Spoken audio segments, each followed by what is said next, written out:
guddida qandaraasada qaranka Somaliland ayaa shaaciyay shirkadaha ku guuleystay laba qandaraas oo loo fulinayo xukuumadda Somaliland.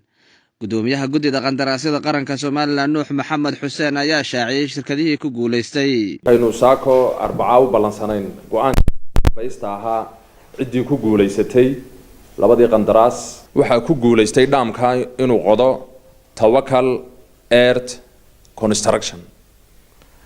qandaraaska labaad timirta loo doonayay dawladda waxa ku soo tartamay 13 shirkadood waxa habsaamay 3 shirkadood waxa soo xaadiray 10 shirkadood ugu dambeyn waxa ku guuleystay Kaarshe Company tirada uu hayay awgeed iyo shuruudihii kale uu buuxiyay cidii cabatin ka qabta go'aanka guddidu way dhageysan doontaa. dhanka kale waxa hadalka iska daba qaaday shirkadihii guuleystay iyo kuwii laga guuleystay.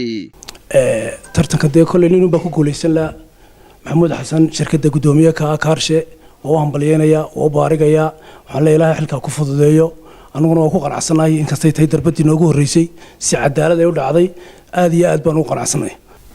أنا شركة كارشي كقوليستي قدراس كان مانتا إن شاء الله تعالى وتذالنا هرنا ونقوليسنا مرنا نقوليستنا ويشتي إما كوجد مسوا عن أفردنا إن شاء الله تعالى وتذالنا تمروا صوت خيال ورك وحبشنا ما مقلتوتان قلت عايز بلغ علينا شركة هان آديات بين تذالنا. أنا كنت أرتني مارتي تمرتا قدراس كان تمرتا